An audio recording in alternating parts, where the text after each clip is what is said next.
How y'all are this morning? It's your old buddy Tackleberry over at the Bergen Gun Range with my next installment on, hey, I got this old used gun. Boy, I got an old used gun today.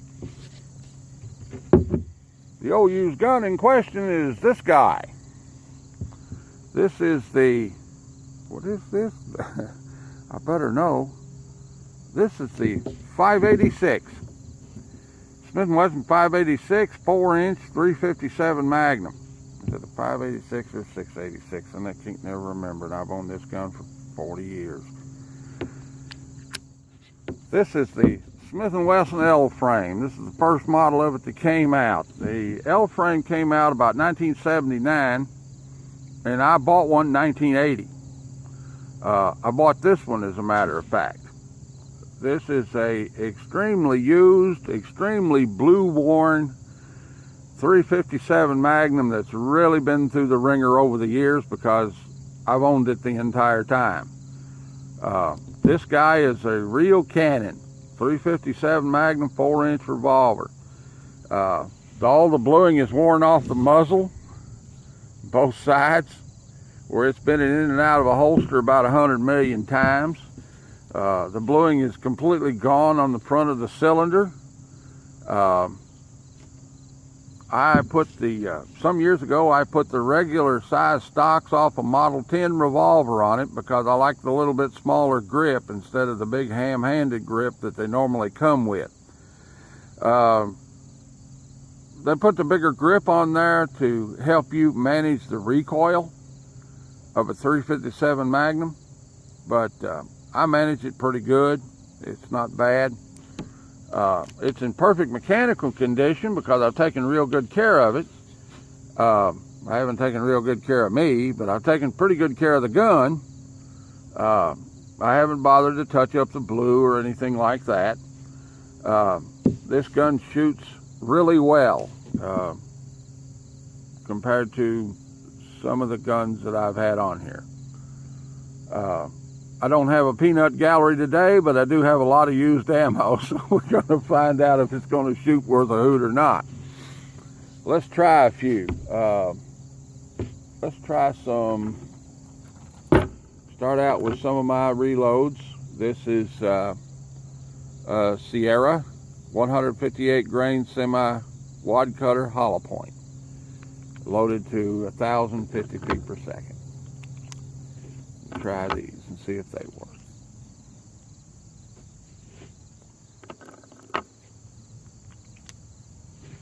See what kind of accuracy can be achieved from the rest. So I got a pretty good idea what it's going to do. Okay. Chest center, 25 yards. Ding. Ding.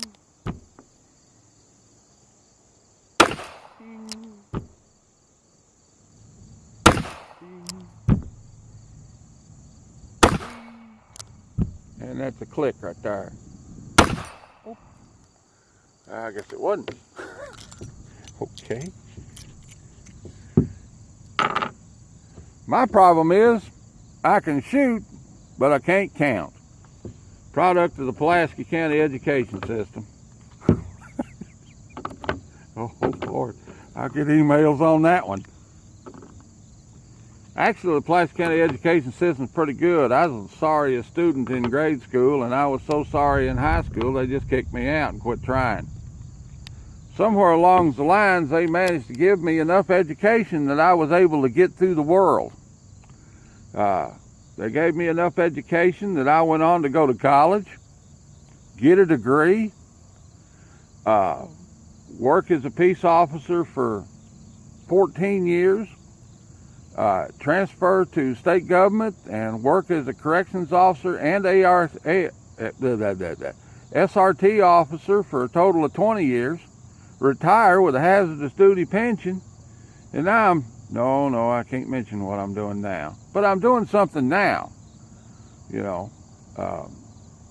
I agreed with my supervisors that I wouldn't drag the agency into it, so I'm not going to into YouTube, multimedia, or anything like that.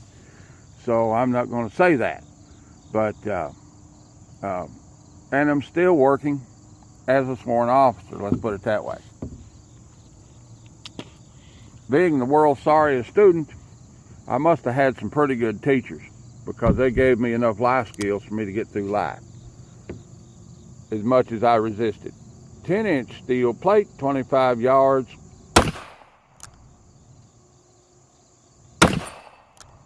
Yep.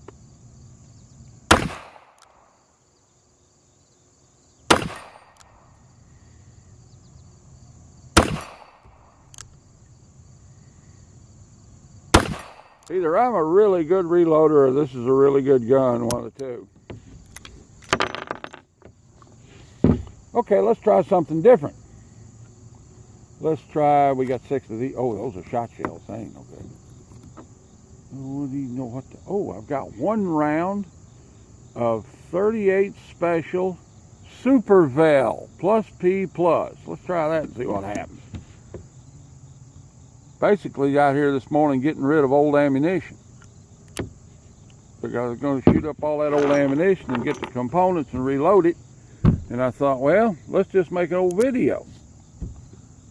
10-inch steel plate, very rare, 38 Special plus P plus, Super Vel, 10-inch steel plate, 25 yards. And I hit it. There we go. That's one that a collector won't have on display.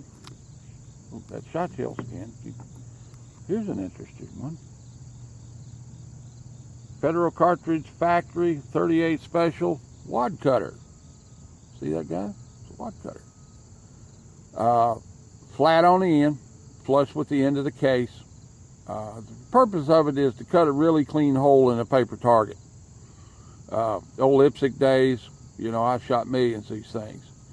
And but that's a Wadcutter. To tell you the truth, in a 38 Special, I've always felt that the Wadcutter would be more effective as a defensive cartridge than, say, hollow point ammunition. Where a hollow point round cavitates in the body and stretches tissue out of its way, the Wadcutter would be just like drilling a hole in somebody with a power drill. Nice wound canal to bleed out of. That's what you want them to do. You want them to bleed. The faster they bleed out, the faster you get the job done. Let's try this one. We'll shoot the 25-yard chest center on double action. And that's it. Another empty case for reloading. Let's try back to the shot shells again. Winchester silver tip. This ammunition is still available. It is, in fact, black Talon. And you say, well, that's not black. Well, here's the deal. When Winchester got sued over black Talon ammunition, they quit making it and kept right on making the silver tip brand, which is a aluminum jacketed hollow point with a large hollow in it and a pre-scored aluminum jacket, what they call flanged ammunition. And what happened was they got sued over the black Talon ammunition because a surgeon was working on a guy that got shot with a black Talon, and the guy was HIV positive, and he cut his finger, and there was some bloodborne pathogen exchange between the patient and the doctor. 10-inch steel square hit, and a 10-inch steel square hit, and a 10-inch steel square hit, the chest center, and finally, and I'm blowing that shit all over the place. Good grief. The old carpet on the block is give out here. Going everywhere. Lord of mercy. So, the way the black Talon came about was they couldn't sell this Other ammunition was on the market, other hollow points was on the market. This was the first hyper expanding hollow point ammunition on the market, was the silver tip pistol ammo. So what they did was they got to where they couldn't sell it. It didn't sell well. So basically what they did was they took the black Talon and they anodized the cases, anodized the bullets black, and loaded them in nickel plated cases and sold them under the black Talon line. So if you want black Talon ammunition, that black Talon performance, go buy you a box of Winchester silver tips. It's the same bullet. Here we go. Semi-jacketed hollow point plus P 357 Magnum Federal.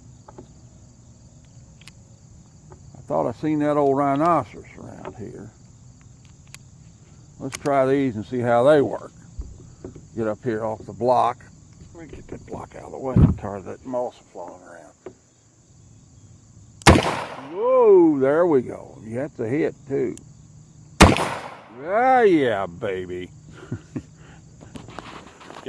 Get the fireball going here. Turn that up there just a little bit. There we go.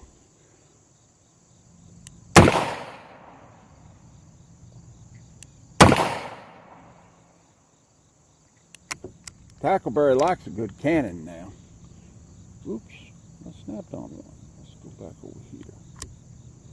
Let's see if we can't get that guy to go again. Yeah, that sweeps the lint off the rug.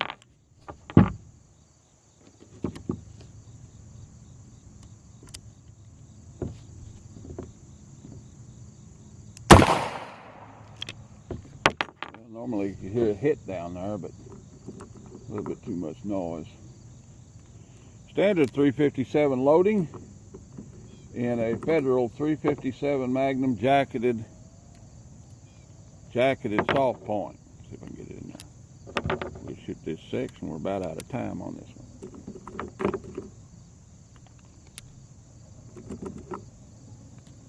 Everybody needs good cannon.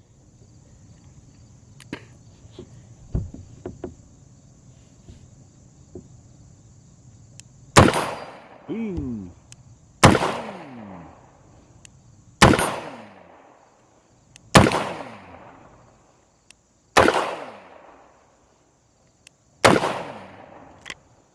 Nice to have a gun that'll shoot. The L frame, in this condition, this age, in this condition, this gun's worth at retail probably around $240, $50, $60. And at wholesale, it'll bring $160, $180, something like that. The only saving grace on this gun is it's in excellent mechanical condition. So if you like a big frame Magnum, this is probably a pretty good one to be out there looking for. All right then, that's about the size of it. See you next time. Bye y'all.